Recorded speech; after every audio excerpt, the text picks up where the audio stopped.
นี่คือสัจจะนี่คือความจริงของชีวิตผู้เป็นพ่อเป็นแม่ได้จัดงานศพให้ลูกได้เฮ็ดบุญแจกข้าวเฮ็ดบุญอุทิศส่งให้ลูกเฮาจะเห็นหลายๆมุมความบ่เที่ยงแท้แน่นอนของสังขารร่างกายบ่ฮู้ว่าสิตายมื้อใดบ่ได้ตายตามคิวพ่อแม่เกิดก่อนแทนที่สิไปก่อนแต่ว่านั้นมันก็บ่เป็นไปคือเฮาคิดเว้าอยู่ประจำว่าชีวิตเป็นของยืมโยมก็ลองทำความเข้าใจตามเด้ชีวิตเฮาทุกคนนี่เป็นของยืมมาจากธรรมชาติความจริงเป็นจังซั่นยืมมาจากดินจากน้ำจากลมจากไฟดินคือส่วนที่เข้มแข็งข้นแข็งเฮากินข้าวกินน้ำกินหมากใหม่ต่างๆขนมนมเนยก็เปลี่ยนสภาพส่วนที่เป็นธาตุดินก็กลายไปเป็นผมขนเล็บฟันหนังเนื้อเอ็นกระดูกตับไตไส้พุงน้ำที่เฮากลืนกินลงไปน้ำสะอาดน้ำสมน้ำหวานอีหยังก็แล้วแต่ผ่านลำคอลงไปปั๊บเขาก็สิเปลี่ยนสภาพไปเป็นน้ำเลือดน้ำเหลืองน้ำน้องน้ำดีน้ำเสลดน้ำลายนี่คือยืมจากธรรมชาติน้ำต่อน้ำลมต่อลมไฟต่อไฟดินต่อดินมื้อนี้เฮาก็สืบต่อจักว่าจักรอบลมหายใจเข้าหายใจออกนี่คือเอาดินไปต่อดินไฟที่ยังร่างกายให้อบอุ่นเผาอาหารให้ย่อยเฮ็ดร่างกายให้สุดโทรมเขาก็ทำหน้าที่ของเขาจังซี่ไฟก็สืบต่อกันไปเรื่อยๆลมก็สืบต่อกันไปเรื่อยๆถ้าส่วนใดส่วนหนึ่งเขาหยุดการทำงานชีวิตก็จบเพียงแค่ติดขัดธาตุดินธาตุน้ำธาตุลมธาตุไฟอันใดอันหนึ่งเพียงแต่เขาติดขัดของเล็กน้อยเฮาก็ป่วยเห็นบ่เฮาก็เกิดเจ็บป่วยขึ้นมาทันทีจังซั่นชีวิตเป็นของบ่ยั่งยืนความตายเป็นของยั่งยืนชีวิตเป็นของบ่เที่ยงความตายเป็นของเที่ยง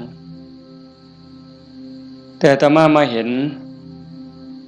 ญาติโยมได้ตั้งอกตั้งใจส่วนหนึ่งก็ดีใจนำคันสิว่าเสียใจก็แม่นอยู่ในส่วนที่ต้องจากกันไปโดยบ่มีมื้อกลับมาแต่ว่าในส่วนดีใจก็คือเห็นพี่เห็นน้องเห็นญาติเห็นโยมเข้าใจในเงื่อนไขของชีวิตว่ามันเกิดมาแล้วมันเอาความเจ็บมานำเอาความเฒ่าความแก่มานำเอาความพลัดพรากเอาความผิดหวังมานำแล้วสุดท้ายก็เอาความตายมาพร้อมในเมื่อญาติโยมเข้าใจจังซี่เฮาก็บ่ประมาทเผาปั๊บเก็บดูกเก็บอัฐิเฮาก็ถือโอกาสทำบุญอุทิศเลยบ่ในใจอาตมาก็สนับสนุนจริงๆการทำบุญอุทิศเลยนั้นเป็นการทรงอย่างเร็วให้ได้ใส่ได้สอยจริงๆมันก็บ่ต้องลงทุนลงแรงใส่เงินใส่ทองอีหยังหลายหลวง แล้วก็บ่แม่นเฮ็ดเทื่อนี้กันแล้วโยมสามารถเฮ็ดได้ซุมื้อนี่เว้าถึงการเฮ็ดบุญเด้คันเฮาบ่เข้าใจเพิ่นก็เฮ็ดถือของเพิ่นอยู่ปู่ย่าตายายแต่ว่าบางเทื่อมันโดนโพดอันนี้เฮาเว้าแบบตาบ่เห็นแต่เว้าด้วยเหตุผลคำสอนของศาสนาถ้าสมมติว่าผู้ที่ตายจากโลกนี้ไปตกทุกข์ได้ยากลำบากลำบนรอคอยกองบุญกองกุศลจากญาติผู้อยู่เบื้องหลังเฮาก็ว่าแต่บ่พร้อมบ่ทันมีเงินบ่ทันพร้อมถ้าปีหน้าก่อนถ้าปีฮื้อก่อนเป็นจังได๋เพราะเฮาบ่แน่ใจว่าผู้จากไปนั้นไปไสบุญก็มีบาปก็มีเพิ่นก็คือเฮาก็คือเพิ่นโยมก็คืออาตมาก็คือโยมบ่ต่างกันเด้บาปบุญเกิดจากความคิดเกิดจากคำเว้าเกิดจากการกระทำที่ถึงพร้อมด้วยเจตนาบางเทื่อก็ดีบางเทื่อก็ร้ายบางเทื่อก็ผิดบางเทื่อก็ถูกเฮาบ่สามารถสิยับยั้งตนเองได้ในคราวที่ใจดีด่าก็บ่เครียดเคยเป็นบ่โยมในคราวที่เฮาใจดีไผสิด่าก็บ่เครียดสิตีก็บ่เครียดแต่คราวที่หงุดหงิดหนหวยยิ้มใส่ดีๆเฮาก็หดหิดเขาเว้านำดีๆก็หาเขาเว้าใส่หาว่าเขาย่อเย้ยนั่นคือจิตเศร้าหมองจิตบ่เป็นปกติจังสันชีวิตมันจังมีผิดมีถูกมีบุญมีบาปมีดีและบ่ดีในเมื่อจากไปเฮาก็บ่แน่ใจว่าผู้จากไปนี่ไปไสขันบ่ทันถึงความเป็นพระอริยเจ้าชั้นโสดาบันขึ้นไปนรกก็มีสิทธิ์เปรตก็มีสิทธิ์อสุรกายก็มีสิทธิ์สัตว์เดรัจฉานก็มีสิทธิ์มนุษย์ก็มีสิทธิ์เทวดามีสิทธิ์พรหมมีสิทธิ์จังซั่นถ้าเฮารอคอยไปเป็นเดือนเป็นปีหรือหลายปีถ้าเกิดญาติบุคคลอันเป็นที่รักที่จากไปตกทุกข์ได้ยากได้พบใดภูมิใดก็แล้วแต่รอคอยบุญกุศลที่ผู้อยู่เบื้องหลังสิเป็นพ่อแม่พี่น้องสามีภรรยาลูกเต่าเราหลานส่งไปให้บ่เฮ็ดบ่ส่งล่ะสิเป็นแนวใดทุกข์แล้วก็ทุกข์อีกทรมานแล้วก็ทรมานอีกแต่คันเฮาส่งบุญปั๊บคันตกทุกข์ได้ยากลำบากลำบนเฮ็ดบุญถูกเฮ็ดบุญแม่นตามคำสอนพระพุทธเจ้าผลบุญนั่นก็ส่งทันทีซอยเหลือทันทีคันดีอยู่แล้วมีความสุขอยู่แล้วก็ย่อมได้รับหลายยิ่งขึ้นสำบายยิ่งขึ้นมีความสุขยิ่งขึ้นกับเปรียบกับคือคนเฮาเนี่ยจากบ้าน บางเทื่อบ่ได้ตั้งตัวบ่ได้ตั้งใจคิดว่าแต่สิไปทางหน้ามันสิดีทุกข์ปั๊บจากบ้านไปตกหม้องทุกข์ยากลำบากงานก็หนักของกินก็บ่มีน้ำก็ยากข้าวก็ยากบ่อนหลับบ่อนนอนเสื้อผืนหมอนใบหกเหี่ยบ่สะอาดอากาศบ่ถ่ายเทเป็นแนวใดญาติพี่น้องก็บ่มีเงินฝากส่งไปซอยก็บ่มีนั่นก็คือทุกข์ต่อไปแต่คันถ้าบุญเจ้าของก็เฮ็ดไว้พอสมควรสร้างไว้ทำไว้จากโลกนี้ไปปั๊บก็คือไปสู่ที่ดีไปต่างบ้านต่างเฮือนบ่อนอยู่ก็ดีบ่อนนอนก็ดีบ่อนกินก็ดีอาหารการกินบ่อึดบ่อยากอยู่ในสถานที่ที่สะดวกสบายน้ำซ้ำพี่น้องก็ฝากเงินไปให้ส่งเงินไปให้กินบ่ไหวใส่บ่หมดนี่คือเหตุผลบอกญาติโยมทั้งหลายไว้บ่ต้องเสือทันทีแต่เฮาพิจารณา เฮ็ดโลดก็บ่แม่นว่าสิต้องเฮ็ดบุญแจกข้าวแบบยิ่งใหญ่เด้เฮาตักบาตรอันนี้ก็อุทิศคือกันเด้สมมุติว่าคือมื้ออื่นนี่มื้อแลงคือตอนนี้บ่มีหยังนิมนต์ครูบาอาจารย์เพิ่นมาสวดมนต์ปกติฮอดมื้อเช้าก็ทำบุญตักบาตรแล้วก็อุทิศบุญกุศลไปถึงอันนี้ก็ซ้ำแจกข้าวใส่บาตรหน้าบ้านหน้าเฮือนอันนี้ก็ซ้ำแจกข้าว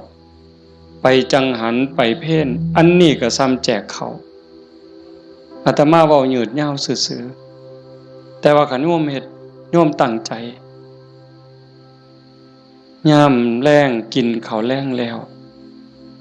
ก่อนหลับก่อนนอนผู้เป็นลูกเป็นหลานเด้ผู้เป็นสามีเด้ก่อนหลับก่อนนอนไหว้พระอรหังสัมมาสวากขาโตสุปฏิปันโนเนี่ยคันทำวัดใดก็ทำคันทำบ่ใดก็เอาซ้ำนี่จากนั้นก็ตั้งนะโม3จบสวดอิติปิโสใดก็ดีคันสวดบ่ใดก็ซ้ำตั้งนะโม3จบแล้วก็นั่งสมาธิตั้งใจนั่งสมาธิคือเฮาเฮ็ดอยู่ตอนนี้สงบจิตสงบใจยืดกายตรงดำรงสติให้มั่นเฉพาะหน้าหายใจเข้าหูหายใจออกหูสิใส่พุทโธก็ได้ยุบหนอพองหนอก็ได้คือบ่ต้องใส่หยังบ่ต้องว่าอันใดบ่ต้องคิดอันใดมีสติหูเพียงแค่ลมเข้าลมออกลมหายใจเข้ามันกระทบที่ปลายจมูกผู้บางคนกระทบที่ริมฝีปากผู้บางคนลมชัดเจนที่ซ่านดังลมเข้ามันสิเย็นจักหน่อยลมออกมันสิอุ่นจักหน่อยเฮาก็หูอยู่ซ้ำนั้นหลับตาเบาๆเฮ็ดใจสบายหายใจเข้าหูหายใจออกหูได้5 นาที10 นาทีคันยิ่งหลายเท่าใดแห่งแต่ดีได้จัก30 นาทีโยมลองเบิ่งเด้มันเป็นบุญยอดบุญที่เว้าเนี่ยคันเฮาสิเฮ็ดบุญแจกข้าวตามธรรมเนียมตามประเพณีเหตุข้องที่บ้านเมืองเพิ่นพาเฮ็ดเลี้ยงเหล้าเลี้ยงยาขาหมูขางัวจ้างหนังจ้างหมอลำหมดเป็น 400,000 500,000เว้าซื่อๆหมดเงินเป็น 400,000 500,000แบบว่ามาเลี้ยงหนังจ้างหนังจ้างหมอลำเลี้ยงเหล้าเลี้ยงยาหมดเป็น 400,000 500,000บ่ได้บุญหลายซ้ำนั่งสมาธิ5 นาทีสำดอกไม่ออกด้วยเหตุผลของธรรมความเป็นจริงที่องค์สมเด็จพระบรมศาสดาสัมมาสัมพุทธเจ้าสอนไว้หมดเงิน 400,000 500,000 หรือหมดเป็นล้านบ่ได้บุญหลายซ้ำนั่งสมาธิ5 นาทีเด้1บุญเกิดกับเฮาโยมเฮ็ดบุญเฮ็ดหยังก็ตามเสียบุญอุทิศให้โยมไม่ออกท้องใบมื้อนี้คือกันบุญนั่นต้องเกิดกับโยมก่อนเกิดขึ้นกับจิตกับใจกลายเป็นสมบัติของโยมทุกคนซะก่อนแล้วก็จังอุทิศไปถึงบุญบ่มีโตแต่มันก็มีอานุภาพบาปบ่มีโตแต่ก็มีคุณภาพมีอานุภาพบุญส่งเสริมให้เกิดความสุขเกิดความสะดวกสบายเกิดความเจริญรุ่งเรืองในชาตินี้ในชาติหน้าได้สมหวังดังใจอันนั้นย้อนบุญบาปตามเผาผลาญเผาล้นให้เกิดความทุกข์ความเดือดร้อนความทุกข์ความเดือดร้อนในบ้านในเฮือนในชีวิตในครอบครัวเฮ็ดให้เกิดความผิดหวังนั่นให้โยมเข้าใจว่าผลของบาปทั้งหมดแต่สิ่งเฮ็ดให้เกิดความสุขเกิดความสำบายอกสำบายใจลูกดีผัวดีเมียดีขาทาสบริวารคนรอบข้างเป็นคนดีมีศีลมีธรรมไว้เนื้อเสื่อใจสุขภาพแข็งแรงอายุมั่นคนยืนบุญทั้งหมดเฮาสิเฮ็ดบุญอุทิศให้ญาติให้ผู้ใดก็แล้วแต่บุญต้องเกิดกับจิตกับใจเฮาก่อนคือกันกับเฮาสิเอาขนม เอาเงินเอาทองเสื้อผ้าหนาแพร่เครื่องใส่ไม้สอยหยิบยื่นให้คนที่เฮาอยากให้สิเป็นไผก็ตามที่เฮาอยากให้เพิ่นเฮาก็ต้องมีของสิ่งนั้นในมือเป็นกรรมสิทธิ์เด็ดขาดของเฮาจะเอาขนมให้เอาเงินให้เอาหมักไม้ให้พ่อแม่พี่น้องลูกเต้าเราหลานเฮาต้องมีขนมมีเงินมีทองมีหมักไม้เป็นสมบัติส่วนตัวเป็นกรรมสิทธิ์ของเฮาโดยเด็ดขาดจังสิสามารถหยิบยื่นให้ลูกให้หลานให้พ่อแม่พี่น้องบุคคลที่รักจังสิได้บุญคือกันต่างกันกับแก้วแหวนเงินทองบักไม้บักไหลจักน้อยคือแก้วแหวนเงินทองบักไม้บักไหลนั่นเฮาให้แล้วมันหมดให้แล้วมันหมดแต่ว่าบุญนี่แห่งให้แห่งได้แห่งให้แห่งหลายแล้วก็บ่จำเป็นจะต้องยุ่งยากอีหยังหลายเป็นหยังจังเว้าหลายแต่บุญเนี่ยเพราะว่าบุญมันเป็นที่เพิงพระพุทธองค์เพิ่นบอกว่าปุญญานิปะละโลกัสสมิงปฏิทาโหนติปานินังเพราะเหตุว่าบุญนั้นเป็นที่พึ่งของสัตว์ทั้งหลายในโลกนี้ในโลกหน้าพร้อมทั้งโลกต่อไปชี้แจงอีกนิดนึงบุญเป็นสื่อของความสุขความดีความงามความโล่งโปร่งเบาความสบายอกสบายใจก็เกิดจากการคิดพูดทำในสิ่งที่ถูกต้องโยมเคยสุขคนเฮาคิดถูกต้องแล้วเว้าถูกต้องเฮ็ดถูกต้องสบายใจมีความสุขมีความเอิบอิ่มเฮาสบายใจแล้วยิ่งมันเป็นประโยชน์กับตัวเฮาเป็นประโยชน์กับพ่อแม่พี่น้องกับผัวกับเมียกับลูกกับหลานยิ่งเป็นประโยชน์กับคนหลายเท่าใดเฮาก็ยิ่งภูมิใจเท่านั้นนั่นคือบุญหลายเห็นปัจจุบันก็คือความสุขใจความปราบปลื้มใจความยินดีความเอิบอิ่มชาติหน้าเด้นำไปสู่สวงสวรรค์นำไปสู่พรหมขันบุญหลายได้เนี่ยใส่บุญกินบุญอยู่ทั้งสวรรค์ทั้งพรหมโดนปันใดน่านปันใดนั่นก็ขึ้นอยู่กับกำลังของบุญที่สร้างเมิดเวลาจากสวรรค์หรือจากพรหมกลับมาเกิดเป็นคนอีกขันกำลังบุญที่เฮ็ดที่ทำไว้มันหลายแม่นกลับมาเกิดเป็นคนอีกเถื่องามหน้าตาดีผิวพรรณดีสวดทรงดีสุ่มเสียงดีฐานะดีร่ำรวยสติปัญญาดีโรคภัยไข้เจ็บหน่อยอายุยืนไปไสก็มีคนหักมีคนนับหน้าถือตานี่กำลังบุญเด้แต่คันถามมันตรงกันข้ามคิดก็คิดผิดเว้าก็เว้าผิดเฮ็ดหยังก็เฮ็ดผิดเฮ็ดแล้วปั๊บกลับเป็นทุกข์ในปัจจุบันโยมก็เห็นอยู่เวลาเอาเฮ็ดผิดเว้าผิดศีลผิดธรรมผิดกฎหมายบ้านเมืองเดือดร้อนตั้งแต่เฮ็ดแล้วตอนเฮ็ดโดยอำนาจของกิเลสย้อนความโลภย้อนความโกรธโลภอยากได้ของเขาอยากลักของเขาอยากจี้ของเขาอยากยักยอกอยากคอร์รัปชันโกงกินเป็นจังได๋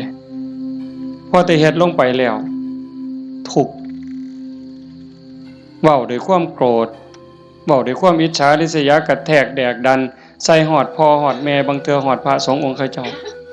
เว้าพื้นนินทาเว้าแล้วสะใจในขณะที่เว้าสะใจหลายเว้าแล้วคิดว่าโอ้ยมันสิบ่บาปบ่คิดที่หลังเป็นทุกข์บัดไหม้เจ้าของเผาเจ้าของเห็นบ่ในปัจจุบันก็เป็นทุกข์จังซี่เดือดร้อนจังซี่คันมันกว้างไปเท่าใดคนหู้เท่าใดเขาก็เกิดความรังเกียจเกิดความบ่ไว้ใจเกิดความบ่นับถือ ไปไสก็บ่ได้รับการต้อนรับเพียงแค่เว้าบ่จริงเว้าบ่แม่นเท่านั้นขี้ตัวเป็นคนบ่ซื่อบ่สัตย์เขาก็บ่ไว้วางใจซ้ำนี้ก็เดือดร้อนแล้วเด้ปัจจุบันเด้นี่คันจากโลกนี้ล่ะตายลงไปล่ะพูนลงนรกพุ่นเปรตพุ่นอสุรกายพุ่นสัตว์เดรัจฉานพุ่นใส่บาปใส่กรรมเมิดแล้วมาเกิดเป็นคนมันต้องมาเด้มาแน่นอนเด้มาเกิดเป็นคนเศษบาปตามมาขี้ร้ายหนักที่สุดพิการแต่เกิดแขนหลีบขาหลีบหูหนวกตาบอดแล้วแต่สิเป็นตั้งเถื่อก็สมบูรณ์อยู่แข้งขามือตีนสมบูรณ์คือเพิ่นแต่ว่าขี้ร้ายรูปร่างบ่งามบ่มีผู้ใดเฮ็ดให้เด้นี่พระเจ้าบ่เกี่ยวพระพรหมบ่เกี่ยวเทวบุตรเทวดาทั้งใดบ่เกี่ยวกรรมล้วนๆเพิ่นจังว่าสัตว์โลกเป็นไปตามกรรมกัมมุนาวัตติโลโกนี่ขี้ร้ายพร้อมโง่พร้อมปึกพร้อมโรคภัยไข้เจ็บหลายโซ่ออดแอดเป็นจังได๋บัดมันบ่แม่นขี้ร้ายแต่เจ้าของเด้คันกรรมมันหลายๆบาปมันหลายๆเนี่ยเจ้าของทุกข์เจ้าของโง่เจ้าของขี้ร้ายแล้วได้ผัวก็ขี้ร้ายได้เมียก็ขี้ร้ายตื่มไปกิได้ลูกได้เต้ามาก็คือกันขี้ร้ายแล้วบ่พอเด้โง่อีกสอนบ่ฟังอีกแนวดีแนวงามนี่สอนบ่จื้อบ่จำแต่ว่าแนวซั่วๆนี่บ่บอกมันจักเม็ดหาแต่เรื่องให้พ่อแม่เป็นทุกข์โยมเห็นบ่ตำบลบัวฮูงนี่ก็ตามอยู่ไสก็ตามซ่อมเบิ่งได้อย่าเสือเด้นั่นคือบาปเด้บ่ย้านสิเฮ็ดจังได๋บัดนี้ให้ผลตั้งแต่ปัจจุบันจนฮอดตายไปแล้วใส่บาปใส่กรรมแล้วกลับมาเกิดเป็นคนอีกเทื่อมันยังตามมาอยู่บาปเป็นสิ่งที่ต้องละต้องวางต้องย้านเด้โยมสิ่งที่น่าย้านที่สุดเฮาสิว่าย้านงูแม่นอยู่ย้านงูย้านปิงอาตมานี่ผู้หนึงย้านหลายย้านปิงย้านงูย้านขี้เกียจย้านกับแกะนักย้านผีผู้ใดบ่ย้านเนี่ยผีหลอกผู้ใดเคยเห็นมันบ่เคยเห็นแต่ว่าก็ย้านหมดซุคนอันนี้ก็แนวหนึ่งเด้ย้านผีย้านตายย้านทุกข์แต่ว่าย้านบาปบ่ย้านเว้ยผีมันก็บ่เคยเห็นอาตมาก็บ่เคยเห็นพ่อใหญ่แม่ใหญ่ผู้70 80ก็บ่ทันเคยเห็นผีแต่ว่าย้านอันบาปนี่เพิ่นบ่ย้านมันพาทุกข์พายากบ่มีอยู่บ่มีกินเฮ็ดให้ลำบากทุกข์อกทุกข์ใจอันนั้นมันบ่พากันย้านหวยคันคิดได้มันถึกย้านบาปพระพุทธเจ้าเพิ่นสอนให้ย้านบาปเพิ่นจังให้ละบาปทั้งปวงเฮ็ดบุญกุศลให้ถึงพร้อมแต่เฮ็ดบุญแล้วมันก็บ่ทันปลอดภัยไปสู่สวรรค์มันยังต้องกลับมาเกิดอีกไปสู่พรหมมันต้องกลับมาเกิดอีกเพิ่นจังให้ชำระจิตชำระใจให้สะอาดบริสุทธิ์สะจิตตะปริโยทปันนังการชำระจิตของตนให้ขาวรอบให้มันสะอาดบริสุทธิ์สิเดินจงกรมก็ได้สินั่งสมาธิก็ได้หรือแม้แต่เฮ็ดให้ใส่หน้าอยู่กลางทงกลางทาคันมีสติระลึกรู้ในอารมณ์ปัจจุบันฮู้ในอารมณ์พระกรรมฐานคันสมมุติว่าเฮาเบิ่งลมหายใจนี่เฮ็ดหน้าอยู่ก็เบิ่งลมได้ย่างน้ำก้นงัวก้นข้วยก็เบิ่งลมหายใจได้เข้าห้องน้ำห้องส้วมก็เบิ่งลมหันใจได้แม้กระทั่งยามนอนไหว้พระแล้วนั่งสมาธิแล้วบ่ไหวแล้วอยากนอนลงก่อนมันสิหลับก็เบิ่งลมหายใจได้คันเฮานอนลงไปหายใจเข้าหูหายใจออกหูหลับยามใดก็สร้าง เพิ่นบอกว่าคันเฮานอนหลับไปกับลมหายใจเนี่ยเทวดารักษามีผลหลายได้โยมเทวดารักษาคันเฮาเจ็บไข้ได้ป่วยโรคอย่างน้อยๆโรคบ่แห้งมันนั่นเถาะเศร้าโรคทางกายก็เบาบางโรคทางจิตทางใจก็เบาบางน้ำซ้ำก็ยังเป็นบุญอีกเทวดาคุ้มครองรักษาบ่ไหลตายเด้เพราะว่าตัวสมาธิเนี่ยคอยเฮ็ดคอยสร้างคอยทำจังสันโยมเฮ็ดบุญแจกเขาแต่มาจังว่าสนับสนุนเฮามีโอกาสมื้อต่อไปปีต่อไปเฮาจะเฮ็ดจัดเป็นการเป็นงานก็จังว่ากันอีกเทื่อนึงเฮ็ดดูบ่ผิดเฮ็ดบุญนี่บ่ผิดพระพุทธเจ้าเพิ่นบอกว่าเฮ็ดดูๆเฮ็ดบ่อยๆให้ทำความพอใจในบุญนั่นเพราะการสั่งสมสะสมเอาไว้ซึ่งบุญนำสุขมาให้เฮ็ดดูบ่ผิดบุญแต่ว่าบาปอย่าเฮ็ดเพราะมันทุกข์มันเดือดร้อนฉะนั้นเฮาตั้งใจพาพี่พาน้องเฮ็ดบุญเนี่ยเห็นลูกหลานเด็กเล็กเด็กน้อยมาร่วมฟังเทศน์มานั่งฟังธรรมนำพ่อใหญ่แม่ใหญ่แต่มาว่ามันงามนี่คือความงดงามของชาวพุทธโยมจำไว้เด้พาเขามาส่วนเขามามื้อวันเสาร์วันอาทิตย์ส่วนเขาไปวัดไปใส่บาตรไปจังหันผู้ชายก็ให้หัดประเคนพระเขาเฮาสิได้ลูกดีหลานดีอาศัยผู้อื่นบ่ได้การศึกษาทางโรงเรียนบางเทื่อก็ลืมเรื่องเหล่านี้บางโรงเรียนเด้แต่ลังหม่องเพิ่นก็ยังดีอยู่พ่อแม่ปู่ตายายย่ายเฮานี่ล่ะแม่ป้าพ่อลุงแต่มาเสือว่าโยมทุกคนอยากให้ลูกดีหลานดีอยากให้เขาเป็นคนดีเพื่อเฮาสิเพิงเขาได้ในมือข้างหน้าเฮาสิเพิงเขาจังได๋คันบ่ให้เขาเข้าหาวัดบ่ให้เขาไก่ศีลไก่ถ้ำไก่วัดไก่ว่าไก่พระสงฆ์องค์เจ้าเขาบ่มีจิตใจที่อ่อนน้อมอ่อนโยนบ่ฮู้จักบุญจักบาปสิดีได้จังได๋นี่ดีใจจังวะเฮาพาลูกพาหลานมานั่งฟังธรรมเนี่ยเขาฮู้อยู่เด้เขาเข้าใจในบางเรื่องบางอย่างอยู่อย่างน้อยๆเขาก็รู้สึกว่าเขาเป็นบุญเป็นสิริเป็นมงคลมีเหลืออย่างเดียวโยมเหลืออย่างเดียวที่จะให้ชีวิตปัจจุบันเฮามีความสุขชีวิตในอนาคตมีความสุขมีความเจริญบ้านเมืองปักกลุ่มสุมเย็นคือศาสนา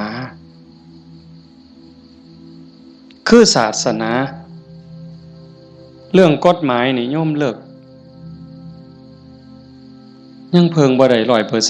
100% ยิ่งพวกนักการเมืองสสต่างๆเศร้าเว้านำเลย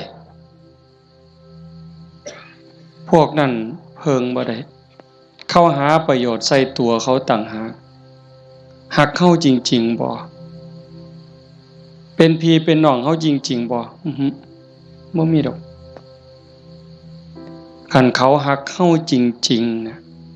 หักบ้านหักเมืองจริงๆเขาต้องเฮ็ดสวัสดิการให้เฮาได้หลายบ่ต้องเอาของมาแจกดอกบ่ต้องเอาเงินเอาทองเอาเขาเอาของมาให้เฮาดอกพูนเขาไปสภาพพุ่นนำความทุกข์ความเดือดร้อนเฮาไปเว้าเป็นเรื่องเป็นราวต่อสู้เพื่อให้เกิดความมั่นคงในการเป็นอยู่ของพี่น้องประชาชนแต่นี่เฮาบ่เห็นมีแต่ไปเถียงกันอยู่คนละมุมก็เถียงอย่างเดียวมุมนั้นเฮ็ดถูกกูก็สิเถียงเฮ็ดผิดก็สิเถียงเฮ็ดถูกก็สิเถียงนั่นคือเขาบ่ได้หวังประโยชน์กับเฮาแต่สิ่งที่เฮาเพิงได้คือศาสนาวัดว่าอารามครูบาอาจารย์หลวงปู่หลวงตามื้อใดครูบาอาจารย์บ่หวังดีกับเฮายามมื้อเช้า ไหว้พระทำวัดสวดมนต์กับแผ่เมตตาสัพเพสัตตาสัตว์ทั้งหลายที่เป็นเพื่อนทุกข์เกิดแก่เจ็บตายแผ่เมตตาแล้วก็กรวดน้ำอุทิศบุญกุศลบ่มีที่สุดบ่มีประมาณยามเช้ามาบิณฑบาตคือแม่โยมสิไปวัดไปจังหันไปเพ่นให้พรเพิ่นบ่ได้ให้เล่นเด้สัพพิติโยนั่นคือเอาจิตเอาใจเอาความหวังดีปรารถนาดีอุทิศให้ยิ่งได้เจริญสมาธิเจริญภาวนาจิตสงบจิตมีพลังโยมหูเองเนี่ยโยมทุกคนหูเองเนี่ยนั่งฟังอาตมาเว้ามานี่มัน30นาทีแล้วโยมฟังอาตมาเทศมา30นาทีคนที่ตั้งใจนั่งสมาธิฟังแต่แรกสิรู้สึกว่าตอนนี้กายเบากายโยมเบาใจโยมเบาใจมันสงบใจมันมีกำลังใจโยมเริ่มมีความสุขลึกๆเนี่ยพิสูจน์ได้คำสอนพระพุทธเจ้ามันบ่ได้ล้าสมัยอีกยังท่านสมัยล้ำสมัยไปอีกล้านปีพุ่นโยมเป็นพยานเด้อาตมาบ่ได้เว้าเอาเองเด้ทุกคนที่นั่งสมาธิฟังธรรมน้อมจิตน้อมใจลงสู่กระแสธรรมตอนนี้กายเริ่มเบาจิตเริ่มเบาความเอิบอิ่มรู้สึกปลื้มใจในตนเองมันเกิดนี่คือบุญเนี่ยแต่มาจังหวะแต่ตอนแรกโอ้ยอย่าว่าแต่500,000ต่อให้100 ล้านเฮ็ดบุญตามเขาว่าเนี่ยบ่มีเหล้าบ่มีบุญบ่มีเหล้าบ่เป็นบุญบ่ขาหมูขางัวบ่เป็นบุญบ่มีหนังบ่มีหมอลำบ่เป็นบุญพวกหมู่นั้นต่อให้100 ล้านสภาพที่จิตใจเป็นสุขสงบร่มเย็นมั่นใจมันย่อมมั่นใจเด้แต่การเฮ็ดแบบนั้นเฮาสิมีอารมณ์เย็นแบบนี้บ่สิมีความรู้สึกอบอุ่นใจปราบปลื้มใจยินดีใจมั่นใจว่าญาติตายไปแล้วสิได้บุญบ่มีดอกนั่นเว้าซื่อๆเชื่อซื่อๆมีความเชื่อแล้วก็ถูเอาสีขางเขาถูเพิ่นว่าหุ่นลู่ว่าไปซื่อๆเฮาก็ลองหลับตาเบิ่งศีลข้อที่1มีบุญต้องมีศีลมีกินต้องมีทานคำโบราณเพิ่นว่าข้อที่1ปานาติปาตาเวรมณีเจตนางดเว้นจากการทำสัตว์ที่มีชีวิตให้ตกล่วง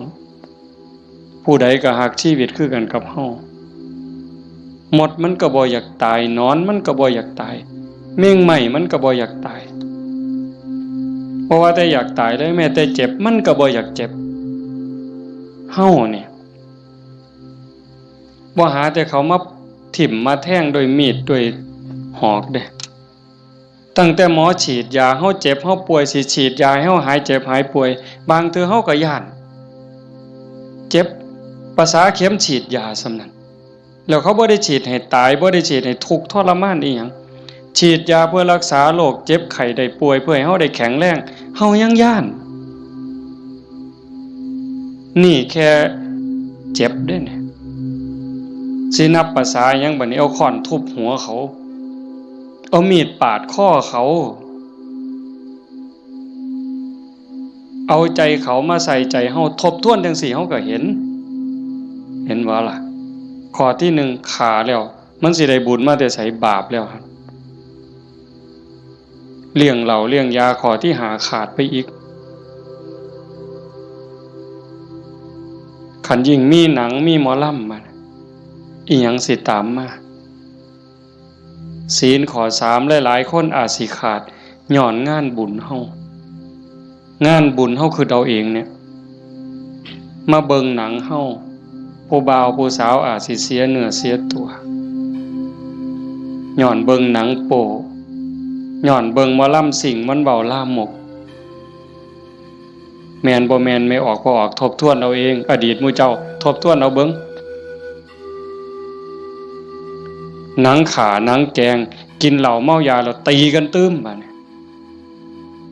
เมาเหล้าแล้วเว้าเข้าป่าเข้าดงโกหกพกล่มใส่ลายป้ายสีศีลข้อ4เสียอีก1แล้ว3 4 5เสียข้อที่2มาเบิ่งหนังเฮามาเบิ่งหมอลำเฮากลับไปลักไก่นำทางไปต้มอีกต่างหากหมดอ้อยซอยเลยเฮาเป็นต้นเหตุของบาปเลยบัดนี้แต่กันเฮ็ดแนวนี้อันพวกมานั่งฟังเทศน์นี่เอาตั้งแต่เด็กน้อยจนฮอดผู้เฒ่านี่ผู้ใดคือสิไปขากบเนี่ยลบไปนี่ผู้ใดสิไปขากุ้งเนี่ยแล้วบ่มีคือสิโอ้ยลบมื้อนี้ลักบักนาวนำทางดอกเว้ยมีบ่แล้วสิไปผิดผัวผิดเมียเขาดอกคิดก็บ่กล้าเฮาเชื่อมั่นแล้วเด้บาปมีบุญมีชาติหน้าชาติก่อนมีนรกสวรรค์มีเฮ็ดดีดีจริงเฮ็ดชั่วจริงผู้ใดเฮ็ดอันใดได้อันนั้นหว่านพืชเช่นไรได้ผลเช่นนั้นเห็นบ่สิไปผิดผัวผิดเมียไผมันสิไปกล้าซั่นบ่สิไปเว้าตัวคนสิไปยู่ให้คนผิดกันสิไปเว้าปากพ่อยๆมาสิกล้าบาปมันอยู่นำเจ้าของเนี่ยเฮ็ดบาปก็ได้บาปเฮ็ดบุญก็ได้บุญมันอยู่นำเจ้าของนี่สิไปดื่มเสพเครื่องดองของเมาเฮ็ดให้เจ้าของเสียสุขภาพกายเสียสุขภาพจิตเสียเงินเสียทองเฮ็ดให้ขาดความเคารพนับถือเฮ็ดให้เด็กน้อยมันดูหมิ่นดูแค้นเฮาบ่แม่นคนโง่ปานนั้นเห็นบ่เฮาเห็นสภาพบุญเด่นๆอยู่จังซี่ไม่เป็นตาภูมิใจอะโยมคันสิเว้าเนาะคันบุญโยมบ่หลายเนี่ยโยมบ่ได้เกิดเป็นคนบ่ได้เป็นมนุษย์คันบุญบ่หลายพ่อบ่ได้เกิดเป็นคนไทยดอกโยมบ่ได้เกิดในผืนแผ่นดินไทยบ่ได้เกิดใต้ร่มใบบุญของนายหลวงเด้บุญบ่หลายพ่อบ่ได้นับถือพระพุทธศาสนานับถือพุทธศาสนาแล้วบุญบ่หลายพ่อบ่ได้เกิดในบ้านที่มีวัดมีว่ามีครูบาอาจารย์เอิ้นเข้าหาศีลหาธรรมบ่มีกัลยาณมิตรบ่มีพี่มีน้องที่ฮักศีลฮักธรรมนำกัน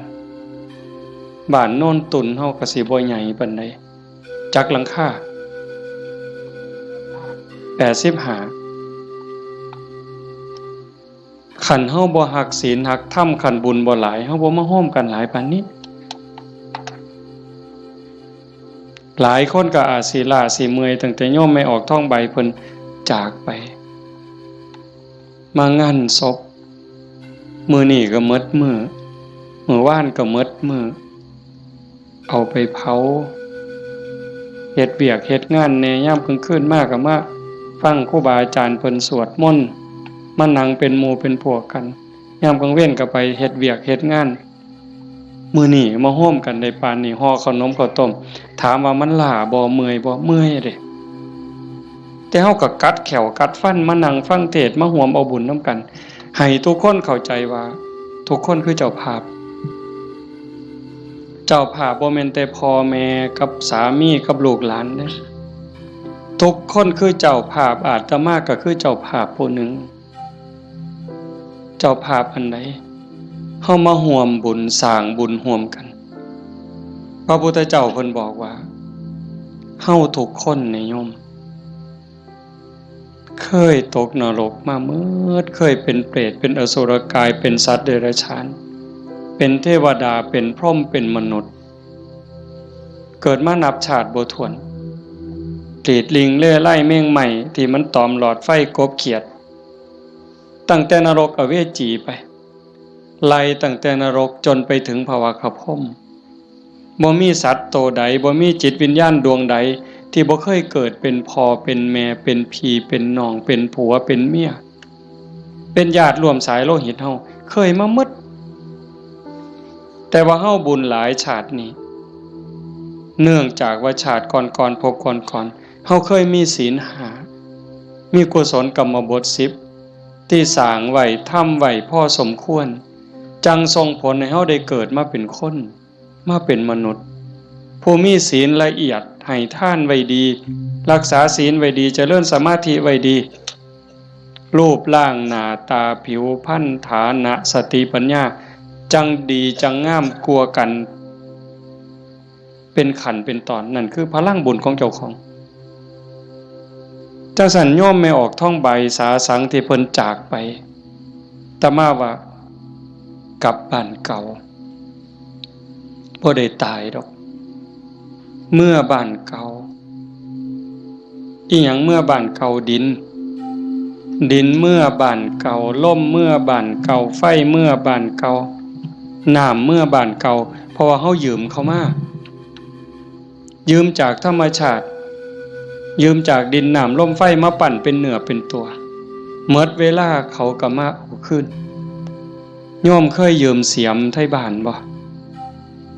เคยยืมเสียมเคยยืมมีดเคยยืมบักจกเคยยืมขอดหน่อยเคยยืมขาดบ่ยืมเพิ่นมาเนี่ยสิสัญญาก็ตามบ่สัญญาก็ตามลางเทื่อเฮาสัญญาว่ายืมไปจักมื้อเนี่ยแต่เฮาเอามาเพิ่นก็ว่าเอาไปซะเอาไปใส่จักมื้อก็เอาไปตอนนั้นเพิ่นบ่ทันจำเป็นถ้าเกิดเฮาเอามาฮอดเฮือนปั๊บเพิ่นเกิดมีเรื่องจำเป็นขึ้นมาด่วนๆเพิ่นมาเอาคืนโอ้ข่อยเอามาเฮ็ดซะก่อนเด้อข่อยจำเป็นแล้วเฮาก็ว่าโอ้ยข่อยยืมของเจ้ามาตัวเฮาสิไปว่าจังได๋ต่อรองจังได๋บ่ได้เด้มันของเพิ่นคือยืมเงินยืมทองเขานี่แหละยืมมาใช้หนี้บ่ยืมมาซื้ออยู่ซื้อกินหยังก็แล้วแต่ฮอดวันเวลาบางเทื่อบ่ทันฮอดยิ่งบ้านนอกเฮายืมแบบพี่แบบน้องบ่ได้สัญญาอีหยังกันพ่อหน้ายามใดเพิ่นก็ทวงลางเทื่อเพิ่นบ่ทวงเฮาก็เกรงใจอันนี้ก็ยังพอเว้ากันได้แต่กับพญามัจจุราช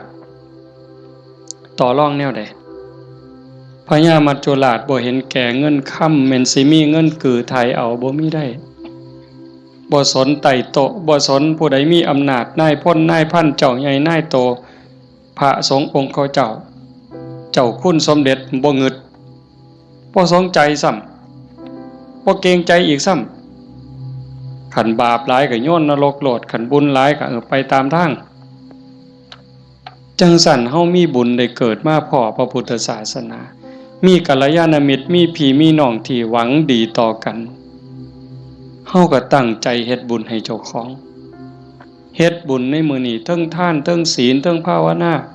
ฟังเทศน์ฟังธรรมอ่อนน้อมถ่อมตนขนขวายในกิตติชอบเนี่ยก็ขอให้เฮาตั้งใจว่าเฮาเฮ็ดให้เจ้าของเบื้องต้นโยมทุกคนก็เฮ็ดให้เจ้าของเด้อไหว้พระโอ้คันเว้าถึงบุญนะโยมตั้งแต่ไหว้พระเนาะคันเฮ็ดด้วยความเข้าใจเด้คันเฮ็ดด้วยความเข้าใจเพียงแค่เฮาไหว้พระอรหังสัมมาสัมพุทโธภควาเข้าใจในความหมายว่าพระพุทธเจ้าเป็นพระอรหันต์ดับเพลิงทุกข์เพลิงกิเลสตรัสรู้ชอบได้ด้วยพระองค์เองเข้าใจว่าพระพุทธเจ้าคือไผเนี่ย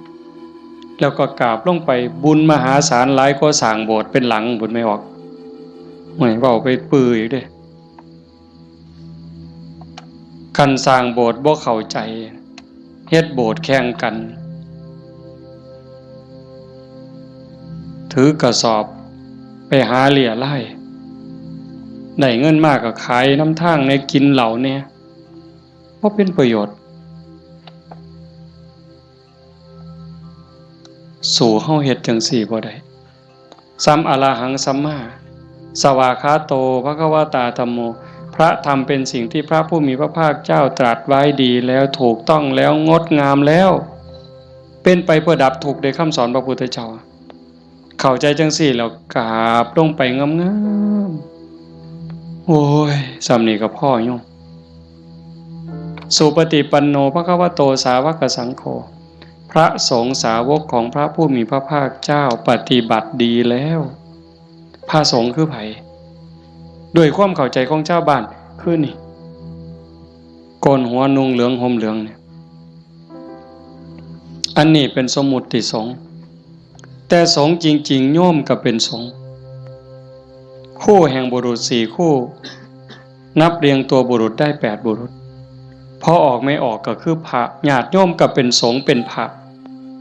ขันโยมปฏิบัติดีมีศีลมีธรรมมีจิตใจเมตตากรุณาโมทิตาอุเบกขาหวังดีกับทุกคนความโลภความโกรธความหลงความอิจฉาริษยาอาฆาตพยาบาทในใจของญาติโยมหน่อยลงเบาบางลงถึง 20% 25%หมดไป 25% ความโลภความโกรธความหลงอิจฉาริษยาเบาบางไปจากใจเฮา 25% โยมเป็นพระโยมเป็นสงฆ์มีลูกมีผัวมีเมียเฮ็ดให้ใส่หน้าทำมาหากินเป็นปกติแต่โยมกลายเป็นพระอีหลีได้บ่เนี่ยเป็นพระอีหลีพระจริงๆที่พระพุทธเจ้ายอมรับนับว่าเป็นลูกเห็นบ่อาตมาบ่ได้เว้าเอาเองจักเม็ดให้โยมนุ่งเหลืองห่มเหลืองโกนหัวนอนอยู่วัดแต่ขันธกิเลสยังมีบ่ลดไปลังเทื่อก็ขี้ร้ายกว่าชาวบ้านอีกบางหม้องบางมื้อบางวันบางเวลาอาตมาก็ผู้หนึ่งบางมื้อก็ขี้ร้ายกว่าโยมแนวนี้ก็เป็นแค่สมมุติสงฆ์บ่ท่านเป็นที่ยอมรับของพระพุทธเจ้าพระสงฆ์ปฏิบัติดีปฏิบัติซื่อตรงตามคำสอนพระพุทธเจ้าบ่คดบ่ง้อบ่ออกนอกทางปฏิบัติเพื่อออกจากทุกข์มีชีวิตเพื่อกำจัดกิเลสหายใจเข้าก็เพื่อกำจัดความเห็นแก่ตัวหายใจออกก็ทำลายความเห็นแก่ตัวนี่ล่ะเฮ็ดหยังก็พอดีพองามหวังประโยชน์กับคนอื่นหวังดีกับคนอื่นเมตตาต่อผู้อื่นทำลายความเห็นแก่ตัวให้น้อยลงทำลายแค่ความเห็นแก่ตัวให้มันเบาลงบางลงหน่อยไปนี่คือสงฆ์ปฏิบัติสมควรแก่การต้อนรับแก่การกราบไหว้ทั้งเถื่ออาตมาเนาะเวลาที่รู้สึกว่าเจ้าของบ่ดีโยมกราบซ้ำเอาหอกเอาดาบแทงยิ่งโยมศรัทธาเท่าใดแห้งแต่เป็นตาย้านผู้เฒ่าผู้แก่หัวขาวหัวค่อนสิเอาบักไม้ให้กราบแล้วยกใส่หัวลับตาพูนคิดฮอดพ่อฮอดแม่ฮอดพี่ฮอดน้องว่าแม่นพ่อแม่ในชาติปัจจุบันฮอดชาติก่อนภพก่อนฮอดเจ้ากรรมนายเวรถวายน้ำขวดหนึ่งก็หวังบุญสอบทอพอต่อแม่พุ่นให้ขนมนมเนยใส่บาตรญาติพกถวายผ้าถวายผ่อนเงินทองแก้วแหวนเขาบ่ให้ย้อนหักเด้ให้ย้อนอยากได้บุญบ่ให้ย้อนหลงแต่ว่าให้ย้อนอยากได้บุญเกิดกับเจ้าของแล้วอุทิศไปให้พ่อแม่โยมันสิบ่คือหอกคือดาบบ่คือน้ำกรดบ่คือน้ำร้อนเทหดเสียจังได๋จังซั่นนะเพียงแค่โยมเข้าใจว่าพระพุทธเจ้าคือใครพระธรรมคือใครพระสงฆ์คือใครโยมเข้าใจจังสิเพียงแค่อรหังสัมมาสวากขาโตสุปฏิปันโนพ่อโยมพ่อเลยบ่ได้จำเป็นเลยว่าเฮาต้องเฮ็ดใหญ่เฮ็ดโตหมดเงินเป็นแสนเป็นล้านบ่ลองเบิ่งน่ะขันไม่ออกพอออกบ้านโน่นตุ่นเฮาเป็นจังซี่นี่ก็เฮามีศีลมีธรรมในใจเด้อยู่เฮือนก็เฮ็ดจังซี่บ่ต้องรวยดอกโยมบ่ต้องรวยแล้วบ่ได้มีความสุขดอกคันบ่มีศีลบ่มีธรรมนั่นอยู่ซ้ำเฮาอยู่เฮ็ดอยู่เฮ็ดกินพ่อสมมาภาควรบ่เดือดร้อนตนเองบ่เดือดร้อนผู้อื่นก็พอได้อยู่ได้กินแต่ว่าให้จิตใจมีธรรมะเพิงผ้าอาศัยหยิบยื่นแบ่งปัน ซอยเหลือเกื้อกูลคือโยมเป็นกันอยู่เห็นว่าทุกคนคือพี่คือน้องทุกคนคือเพื่อนร่วมทุกข์เกิดแก่เจ็บตายมีความสุขบ่คันอยู่แบบนี้ก็บ่แม่นสิเงียบแบบนี้เลยได้ก็เว้ากันนำจากันนำแต่ว่าให้จิตใจเฮาเป็นจังซี่เข้าใจกันฮักกันคือพี่คือน้องเป็นแนวใดผู้จากไปก็สำบายใจเอาสมมุติว่าคือโยมไม่ออกท้องใบเพิ่นจากเข้าไปเนี่ยก็บ่ไปไสดอกความเป็นจริงอยู่นำเฮานี่ล่ะจริงๆบ่ได้ไปไสเด้เพียงแค่ธาตุดินน้ำลมไฟกลับคืนสู่ธรรมชาติดวงจิตดวงวิญญาณเดินทางไปตามบุญตามบาปของตนเองญาติพี่น้องผู้อยู่เบื้องหลังก็อุทิศบุญกุศลไปให้แต่ว่าด้วยสภาวะ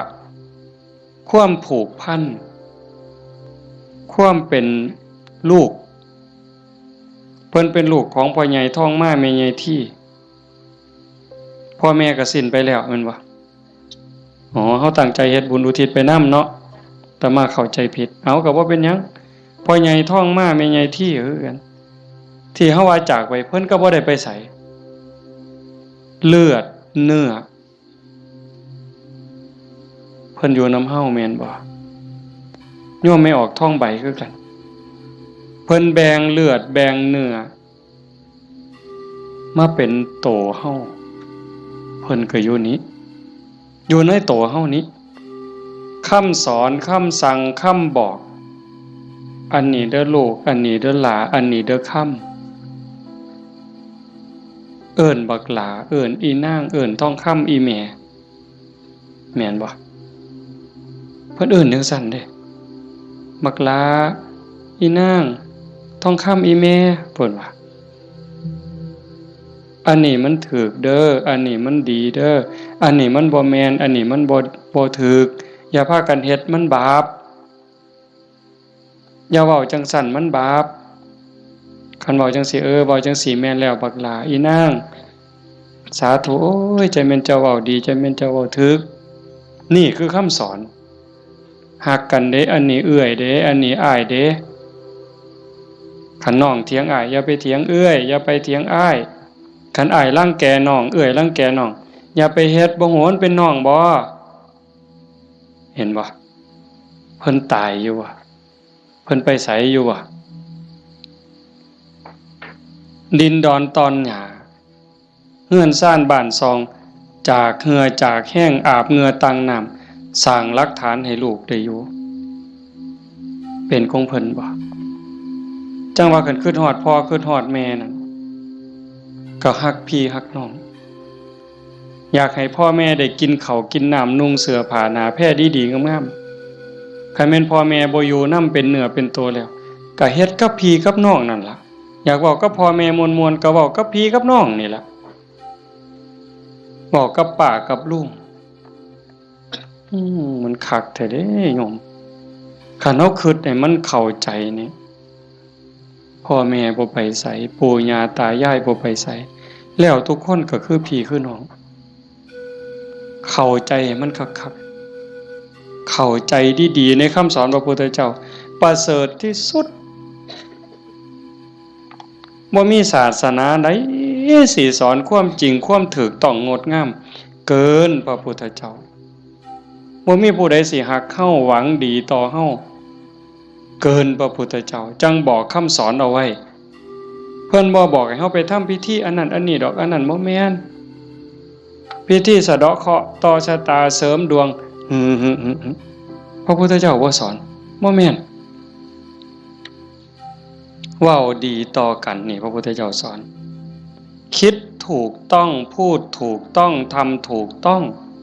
จากถูกต้องก็จังไปสู่ดีงามอย่าว่าดีเด้อย่าว่าดีก่อนดียังบ่ทันถูกต้องเด้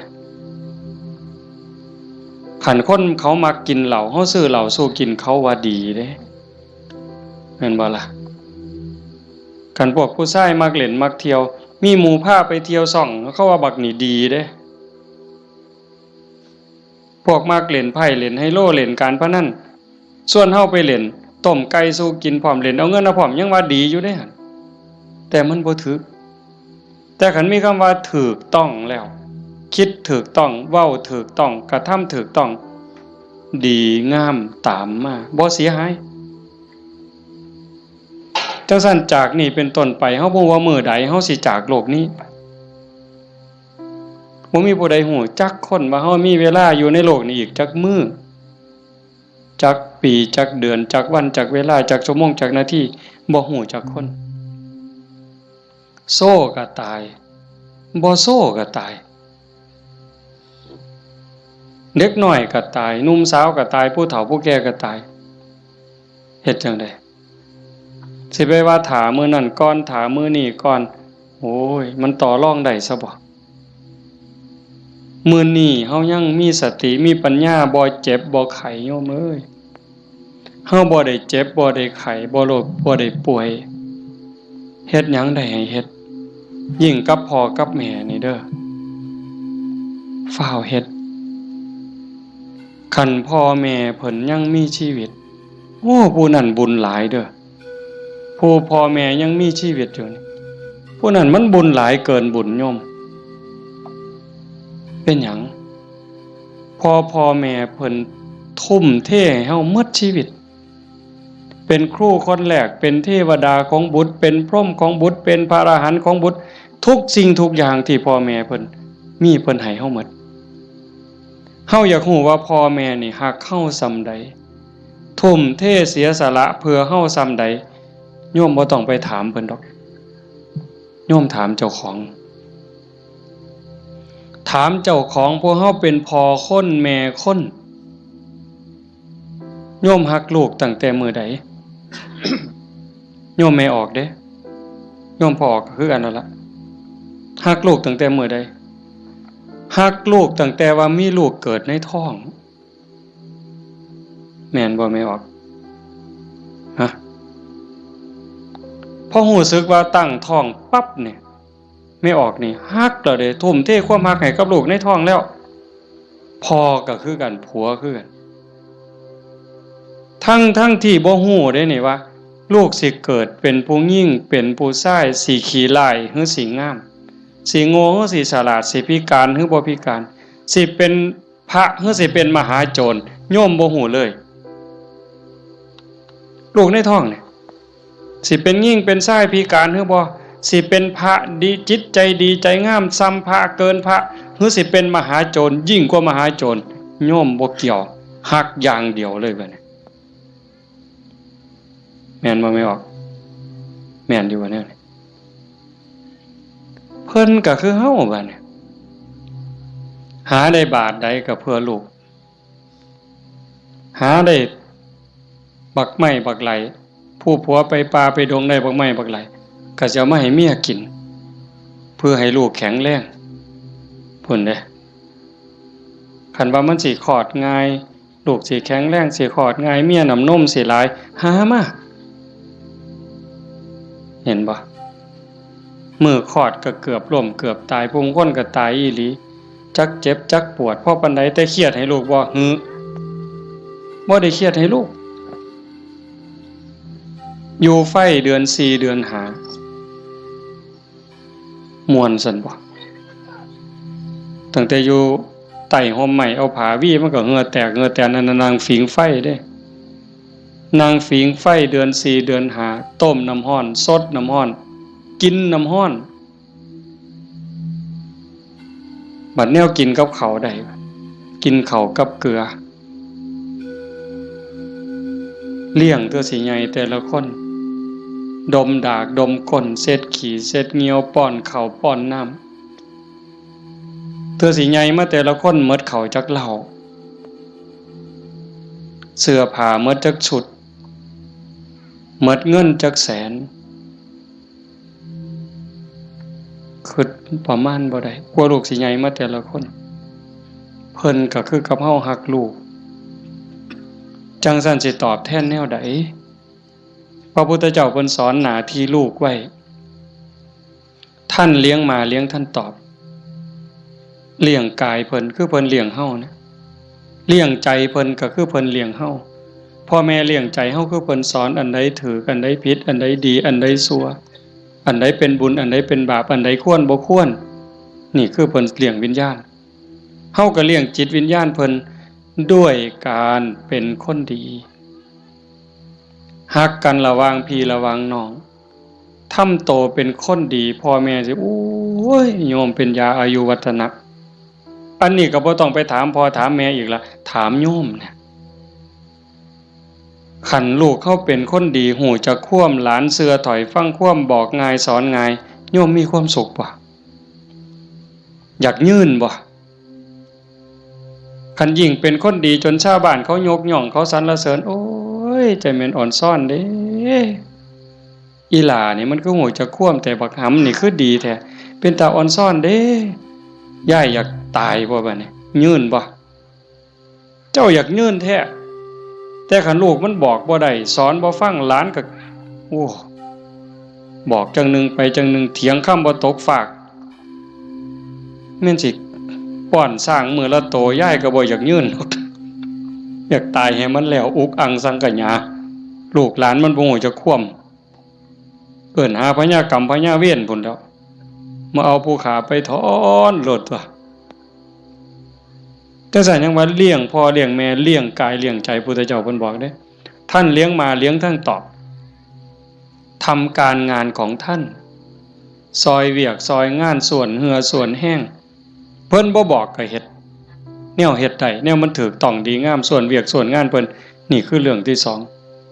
ท่านเลี้ยงมาแล้วเลี้ยงท่านตอบตามกิจการงานของท่านรักษาวงตระกูลมิให้ตกต่ำอันนี้หน้าที่ลูกเด้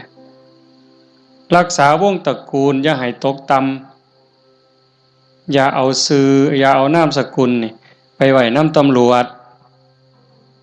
อย่าเอานามสกุลนี่ไปอยู่โรงอยู่ศาลอย่าเอานามสกุลนี่ไปอยู่คุกอย่าให้เขาดูหมิ่นดูแค้นโอ้ยซุ่มนั้นบ่เพิ่นว่าเป็นจังได๋คันลูกสาวก็บ่รักนวลสงวนตัวไปเที่ยวทั่วทิพย์คันลูกชายก็นักเลงจักกินเหล้าเมายาจักฆ่าจักยาเสพติดอีหยังลักศกจกหอขาคนตีคนนี่รักษาวงตระกูลบ่ได้คนเขาก็ดูถูกดูหมิ่นดูแค้นพ่อแม่ปู่ย่าตายายขายหน้าขายตาลูกติดคุกพ่อแม่ก็ติดนำติดบ่ไม่ออกว่าโตอยู่นอกคุกแต่ใจไปอยู่คุกคันลูกบวชพ่อแม่ก็บวชนำพุ่นโตอยู่ทงพุ่นแต่ว่าใจอยู่วัดเห็นบ่รักษาวงตระกูลมิให้ตกต่ำอย่าให้เขาดูหมิ่นดูแค้นให้เขาดูทุกข์ทำตนให้สมควรแก่การรับทรัพย์มรดกคันเฮาเป็นคนดีมีศีลมีธรรมขยันมันเพียรทำมาหากินพ่อแม่ทั้งหลายเพิ่นสิแพงฮอดเวลาอันสมควรหาผัวหาเมียให้แบ่งทรัพย์สมบัติให้หวังเพิงให้ลูกแล้วพ่อแม่ก็สำบายใจแต่คันแม่นเหล้าก็กินเลขก็เล่นมาซุแนวฮอดหมากัดกันก็ลงก็สะเว้าเลยหมากัดกันก็เอาตัวแดงเด้อเพิ่นว่ามันนั่นว่ากูเอาตัวด่าง บ่าใหญ่แล้วมันเอาไปว่าไปนั่งอยู่ข้างทางรถคันนั้นมึงว่าเลขสุดท้ายมันเป็นตัวขี่กับตัวขู่ยังว่าอยู่สมองมีแต่การพนันบ่ต้องว่าถึงบังไฟเลยตายแซ่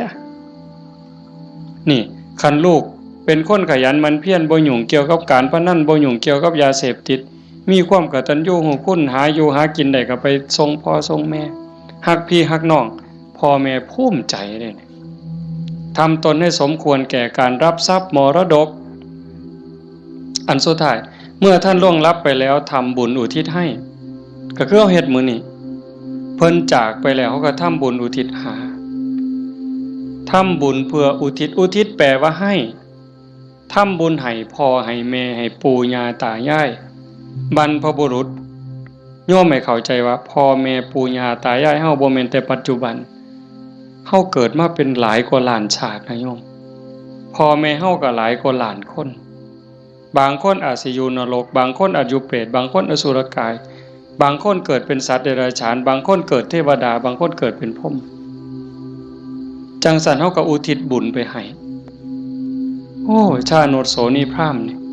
ไปถามพระพุทธเจ้าขันโยมปวดขากับพริกเด้อแต่มาอยากให้มันได้ประโยชน์ได้หลายมันพอมีแห้งเบากับเบา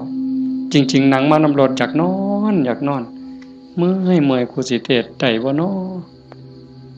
มาเห็นญาติโยมเรียบร้อยมันเลยมีแห้งตายก็สร้างมันเถาะมันดีใจอะโยมอีหลีเด้บ่แม่นปากหวานเนี่ยอยากเห็นจังซี่แหมคันเป็นแนวนี้ประเทศไทยมันก็อยู่ได้ชาโนดโสนีพราหมณ์นี่เพิ่นทำบุญดูๆทำบุญบ่อยๆแต่ทำนอกศาสนาดอกบางเทื่อก็ทำในพุทธศาสนาบางแล้วก็บ่ทันเข้าใจหยังหลายไปกราบทูลถามพระพุทธเจ้าข้าแต่พระองค์ผู้เจริญข้าพระองค์ทำบุญบ่อยๆเฮ็ดบุญบ่อยๆแล้วอุทิศให้กับญาติที่ล่วงลับอยากรู้ว่าญาติของเก่ากับผมนี่สิได้บุญบ่พระพุทธเจ้าเพิ่นบอกว่าดูก่อนพราหมณ์มันแล้วแต่ฐานะแล้วแต่ฐานะนั้นแนวใดเพิ่นก็เลยขอให้พระพุทธเจ้าอธิบายให้ฟังพระพุทธเจ้าว่ามันก็มีหลายองค์ประกอบแห่งเด้1ล่ะญาติของเฮาที่ตายจากไปเขาไปไส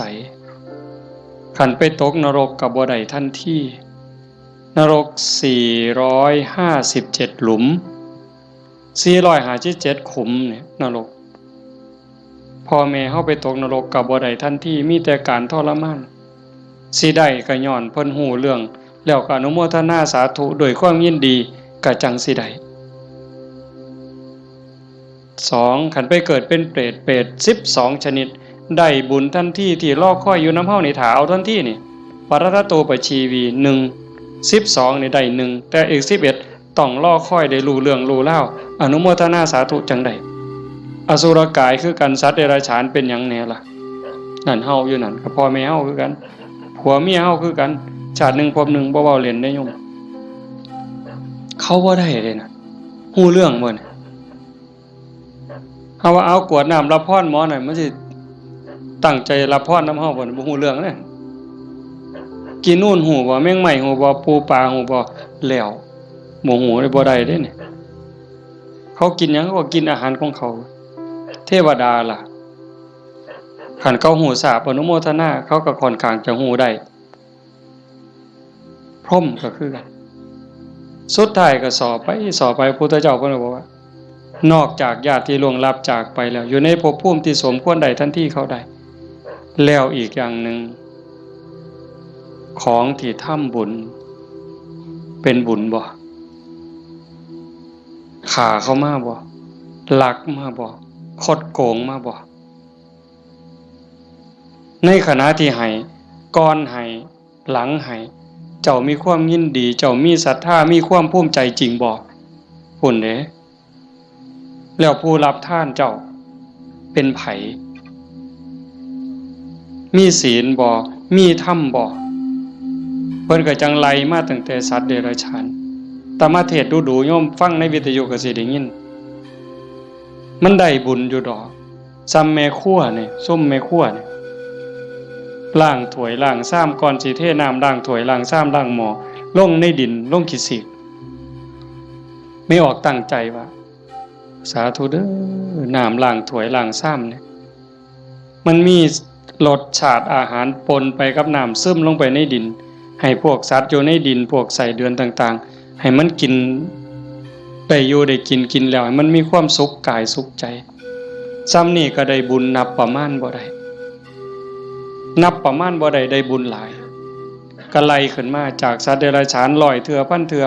บ่ได้บุญหลายเท่ากับให้คนผู้บ่มีศีลขี่เหล้าเมายาขี่ลักขี่ป่นตีหัวหมาด่าแม่คนได้หลายกว่าให้กับสัตว์เดรัจฉานจังซั่น100เทื่อพันเทื่อให้คนขี่เมาบ่มีศีลบ่มีธรรม100เทื่อพันเทื่อบ่ได้บุญหลายเท่ากับให้ผู้มีศีล5เทื่อเดียวเห็นบ่บัดนี้เป็นหมากเป็นผลแล้วเด้ให้กับคนมีศีล500เทื่อพันเทื่อบ่ได้บุญหลายเท่ากับให้คนมีศีล8 แม่ขาวพ่อขาวแม่ชีเทื่อเดียวให้ผู้มีศีล800เทื่อพันเทื่อบ่ได้บุญหลายเท่ากับให้เน้นผู้มีศีล10เทื่อเดียวให้เน้นมีศีล10ร้อยเทื่อพันเทื่อบ่ได้บุญหลายเท่ากับให้พระผู้มีศีล227เทื่อเดียวให้พระผู้มีศีล227ร้อยเทื่อพันเทื่อบ่ได้บุญหลายเท่ากับให้นักบวชนอกศาสนาที่เขาข่มกิเลสได้ให้นักบวชนอกศาสนาร้อยเทื่อพันเทื่อที่เขาข่มกิเลสข่มราคะได้บ่ได้บุญหลายเท่ากับให้พอออกไม่ออกเฮาผู้มีศีล5ก็ตามศีล8ก็ตามที่บำเพ็ญประพฤติปฏิบัติหวังเป็นพระโสดาบันเทื่อเดียวไล่บัดนี้จากโสดาปัตติมรรคไปสู่โสดาปัตติผลสกิทาคามีมรรคไปสู่สกิทาคามีผลสติคามีผลไปสู่อนาคามีมรรคอนาคามีผลจากอนาคามีมรรคอนาคามีผลร้อยเทื่อพันเทื่อก็บ่ได้บุญหลายเท่ากับให้อรหันตมรรคคือผู้ปฏิบัติเพื่อเป็นพระอรหันต์เทื่อเดียวอรหันตมรรคร้อยเทื่อพันเทื่อก็บ่ได้บุญหลายเท่ากับให้อรหันตผลคือผู้สำเร็จอรหันต์แล้วเทื่อเดียวให้พระอรหันต์ร้อยเทื่อพันเทื่อก็บ่ได้บุญหลายเท่ากับให้พระปัจเจกพุทธเจ้าเทื่อเดียวพระปัจเจกพุทธเจ้าตรัสรู้คือพระพุทธเจ้าเก่งคือกันหมดผิดอย่างเดียวคือสอนบ่เป็นตรัสรู้เองโดยชอบบางครั้งบางคราวนี่อยู่น้ำกันเป็นพันเป็นหมื่นเลยโยมแต่ว่าสอนบ่ได้ตั้งศาสนาบ่ได้สร้างบริวารมาให้กับพระปัจเจกพุทธเจ้าร้อยเทื่อพันเทื่อบ่ได้บุญหลายเท่ากับให้พระสัมมาสัมพุทธเจ้าเทื่อเดียวพระสัมมาสัมพุทธเจ้าคือพระพุทธเจ้าเฮานี่ล่ะเจ้าชายสิทธัตถะมาเป็นพระพุทธเจ้านี่เพิ่นสอนคนตั้งศาสนาได้ให้พระสัมมาสัมพุทธเจ้าร้อยเทื่อพันเทื่อบ่ได้บุญหลายเท่ากับให้สงฆ์ให้คณะสงฆ์ที่มีพระพุทธเจ้าเป็นประธานเห็นบ่ให้สงฆ์ที่มีพระพุทธเจ้าเป็นประธานร้อยเทื่อพันเทื่อก็บ่ได้บุญหลายเท่ากับสร้างวิหารเทื่อนึงสร้างวิหารร้อยหลังพันหลังถวายพระพุทธเจ้าก็บ่ได้บุญหลายเท่ากับให้ธรรมะสอนธรรมะเห็นบ่นี่อาตมาได้บุญหลายอยู่เด้ที่อาตมาบ่ตายนี่มันก็ย้อนบุญตัวนี้เด้ให้ธรรมะเป็นฐานชนะการให้ทั้งปวงอาตมากำลังเว้าธรรมะบอกธรรมะให้ธรรมะแล้วเจ้าภาพเป็นผู้นิมนต์มาเจ้าภาพติดต่อบ่ได้บอกโยมไม่ออกท้องสุขนิมนต์อาจารย์เนี่ยโยมไม่ออกท้องสุขก็ได้บุญตรงนี้นำมาเนี่ยเห็นบ่คันบ่เจ้าภาพบ่เสนอบ่อยากมีแนวนี้พี่น้องก็บ่ได้ฟังธรรมในขณะที่ฟังธรรมอยู่นี่พระเพิ่นบันทึกเสียงพร้อมเก็บไปเปิดวิทยุฮือดีบ่ดีเพิ่นกำลังถ่ายทอดสดอยู่เดี๋ยวนี้จังหวัดอุบลอำเภอสำโรงอำเภอวารินอำเภอเขืองในฟังนำเฮา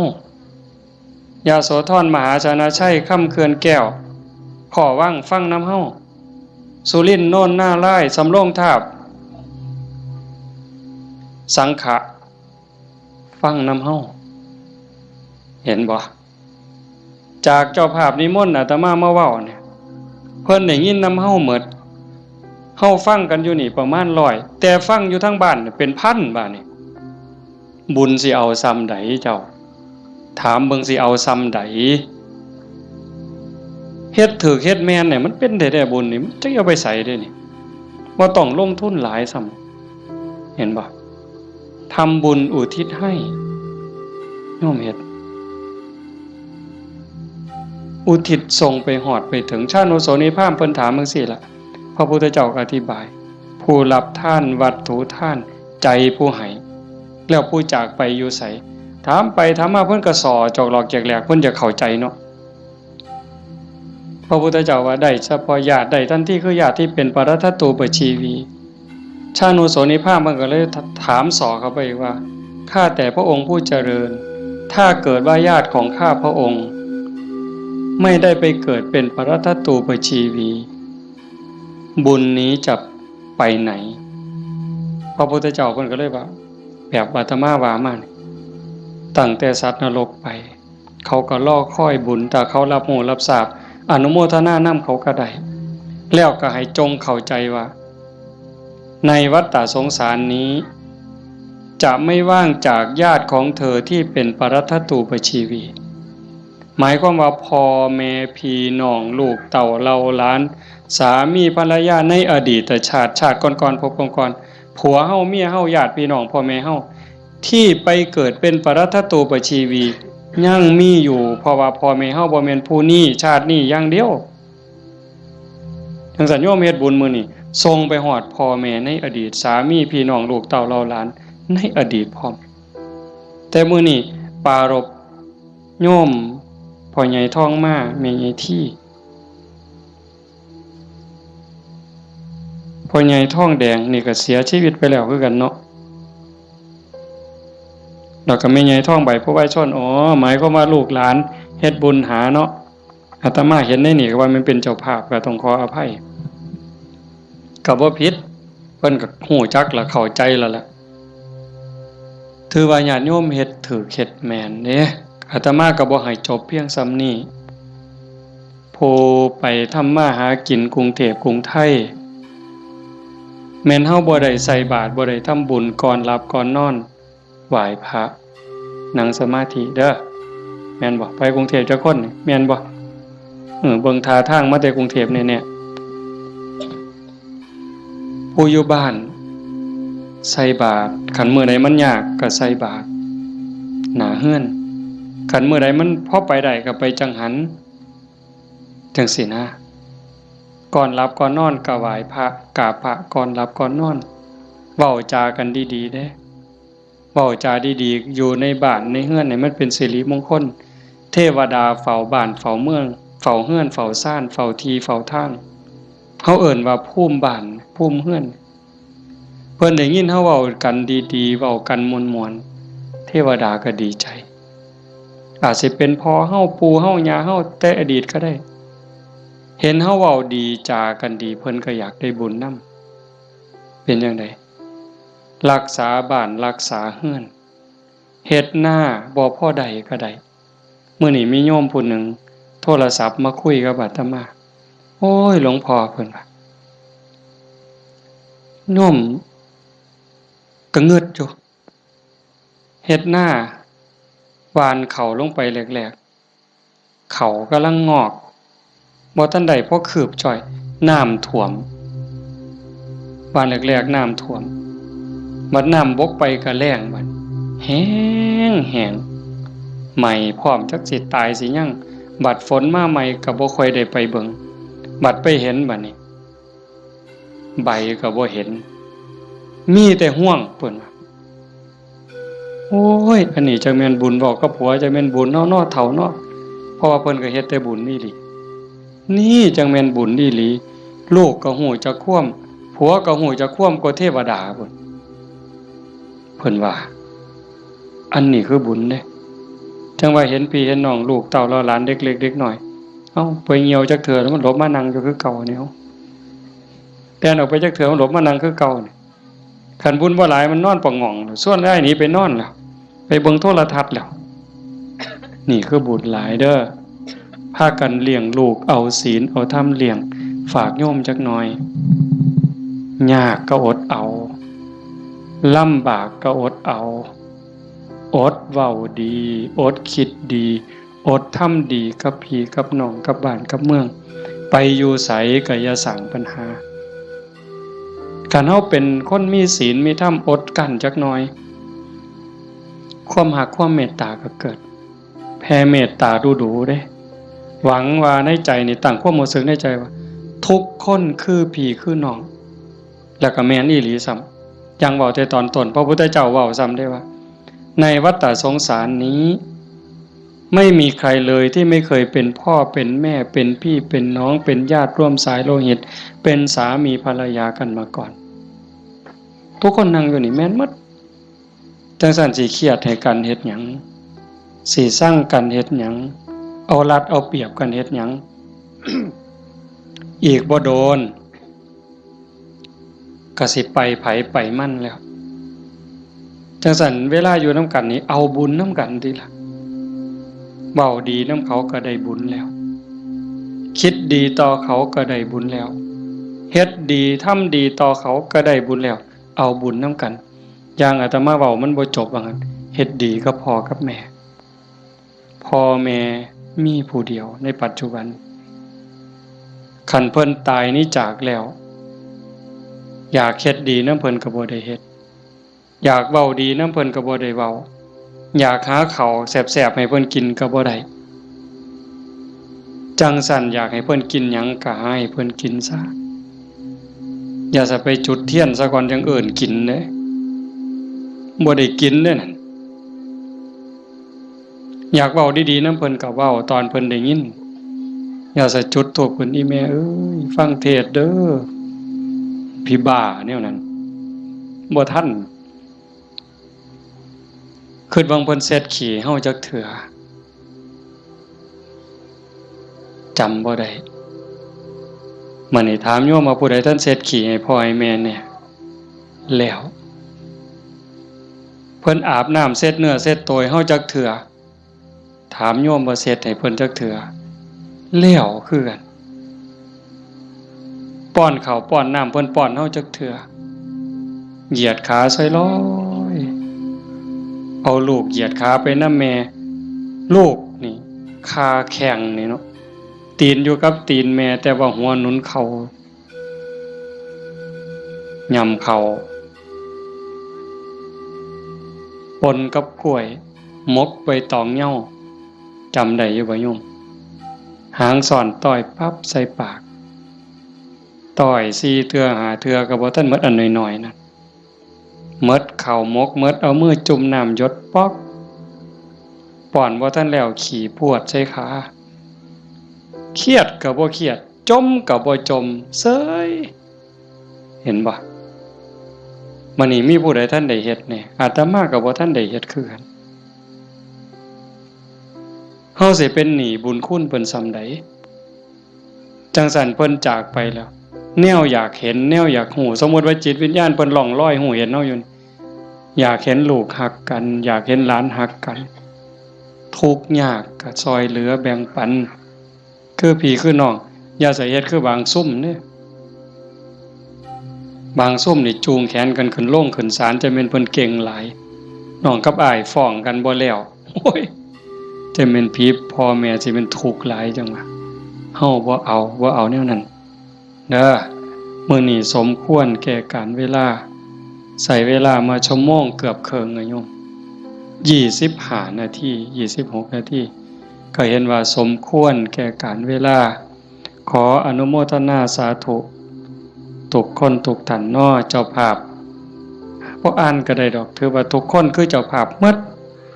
มื้อนี้เฮาตั้งใจอุทิศบุญกุศลที่เกิดที่มีส่งไปถึงดวงจิตวิญญาณของโยมพ่อใหญ่ทองมาแม่ใหญ่ที่บุญชาลีโยมพ่อออกทองแดงโยมแม่ออกทองใบสาสังแล้วก็ปู่ย่าตายายญาติโกโหติกาที่ล่วงลับจากไปแล้วตั้งแต่ชาติใดภพใดเวลาใดก็แล้วแต่มื้อนี้เฮาได้ตั้งใจอุทิศบุญกุศลส่งไปถึงท้ายที่สุดก็ขออาราธนาอ้างอิงอำนาจแห่งคุณพระศรีรัตนตรัยคุณของพระพุทธเจ้าพระธรรมพระสงฆ์และอำนาจแห่งบุญกุศลคุณงามความดีที่มีทั้งหมดทั้งมวลที่ญาติโยมทั้งหลายได้สร้างได้ทำนี้ส่งไปถึงดวงจิตวิญญาณของโยมพ่อใหญ่ทองมาแม่ใหญ่ที่บุญชาลีโยมพ่อใหญ่ทองแดงโยมแม่ใหญ่ทองใบสาสังให้ได้รับหูรับทราบถ้าสามารถรับหูรับทราบได้โดยตนเองก็จงอนุโมทนาสาธุรับเอาหากบ่สามารถจะหูได้ด้วยตนเองก็ขอฝากข่าวบุญข่าวกุศลที่ลูกเต่าเล่าล้านญาติพี่น้องได้สร้างได้ทำทั้งหมดบ่ว่าสิเป็นการให้ทานการรักษาศีลเจริญภาวนาฟังเทศน์ฟังธรรมอ่อนน้อมถ่อมตนค้นคว้าที่ชอบค้นคว้าในสิ่งที่ชอบอุทิศส่วนบุญอนุโมทนาบุญทำความเห็นในถูกต้องถูกตรงนี้ฝากไปกับเหล่าเทพเทวดาพระนางธรณีภูมิญาณวิถีอันเป็นทิพย์ จงนำข่าวบุญข่าวกุศลส่วนนี้ไปแจ้งแก่ดวงจิตวิญญาณของโยมพ่อใหญ่ท่องมาแม่ใหญ่ที่บุญชาลีพ่อใหญ่ท่องแดงแม่ออกท่องใบสาสังให้ได้รับหูรับทราบแล้วจงอนุโมทนาสาธุรับเอาหากว่ามีความทุกข์ก็ขอบุญกุศลส่วนนี้ทายถอนให้ได้พ้นไปจากความทุกข์หากว่ามีความสุขดีอยู่แล้วก็ขอบุญกุศลส่วนนี้จงส่งเสริมให้ได้มีความสุขยิ่งขึ้นไปสุดท้ายก็ขอให้บุญกุศลเหล่านั้นจงสะท้อนย้อนกลับมาปกปักรักษาคุ้มครองญาติโยมสุขสุขคนให้เป็นผู้มีสุขภาพกายสุขภาพจิตที่แข็งแรงอายุมั่นขวัญยืนมีความสุขกายสุขใจปรารถนาสิ่งหนึ่งประการใดหากเป็นไปโดยชอบประกอบโดยธรรมก็ขอให้ความหวังความปรารถนานั้นจงสำเร็จทุกๆประการโดยทั่วกันทุกท่านทุกคนเถิดจังไปฟังอย่าหมอมันมีของใหญ่เด้อใหญ่เด้อไปนู่นกุลมเด้อแจ้งให้ทราบปัจจัยที่ญาติโยมถวายในมื้อนี้เด้ออาตมาสิเอาเมื่อวัดส่วนหนึ่งสิไปซื้อขี้ดินได้ยินอยู่เนาะว่าในวิทยุเนาะสิซื้อขี้ดินเพื่อให้บุญกับโยมพ่อใหญ่แม่ใหญ่นำนี่ล่ะอีกส่วนหนึ่งอาตมาสิเอาไปทอดกฐินปีนี้อาตมาเป็นเจ้าภาพทอดกฐินไปทอดอำเภอเสรภูมิจังหวัด101มื้อวันที่25มีผู้สิไปนำบ่วันที่25หลังจากทอดที่วัดโน่นกุลมแล้วเดี๋ยวสิบอกทั้งวิทยุดอกขันมีผู้สิไปนำก็บอกบ่ต้องบอกชื่อก็ได้ว่ากลุ่มขาน้อยมีจักคนขันหลายก็สิเมารถบัสแล่นรวยๆเมาก็ถ่าอยู่นี่ละปากทางนี่พากันไปถ่าอยู่หั่นมาจอดปั๊บก็ขึ้นเลยขากลับก็มาจอดหั่นก็แล้วแต่สิมาบัดนี้ บ่มาก็อยู่หั่นล่ะเด้อฟังทางวิทยุพระเอาบุญคักๆหาจากถ่าให้โดนคนนี่หากะลามันบ่ยืนอาจจะพาเฮ็ดบุญเด้อเอามื้อนี้เอาปัจจัยไปก็เพื่อเฮ็ดบุญอย่างว่านี่ล่ะเอาเป็นจังได๋คิดเขาก็คิดออกบ่ค่าน้ำค่าไฟมื่นขาลุกบ่ได้ผู้ตีของก็ได้บุญได้ย่ายมุงหนึ่งได้ 10% พุ่นแน่อันนี้ค่าน้ำค่าไฟกับค่าวิทยุนำเนาะคันบ่มีค่าไฟก็บ่ได้ฟังเด้ขอบมีค่าไฟจังได้ฟังวิทยุเนาะ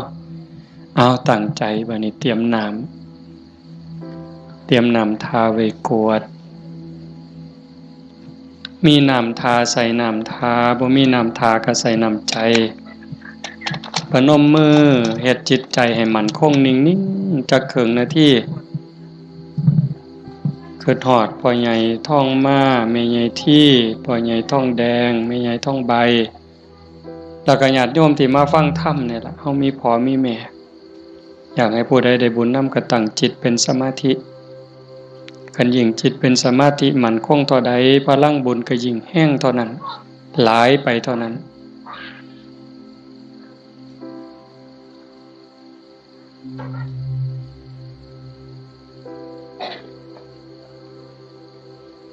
ยะถาวาริวหาปุราปาริปุเรนติสาครังเอวะเมวะอิโตทินังเปตานังอุปกัปปติอิจิตังปฏิตังตุมหังคิปเมวะสมิจจตุสัพเพปุเรนตุสังกปาจันโทปนรโสยะถามณิโชติรโสยะถาสัพพิติโยวิวัชชันตุสัพพโรโควินัสสตุมาเตภวัตวันตรายโยสุขีทีขายุโกภวะอภิวาทนาสีริสนิจจังวุธาปจายโนจัตตารโอธัมมาวัฏันติอายุวันโนสุขังพลังภวตุสัพพมังคลังรักขันตุสัพพเทวตา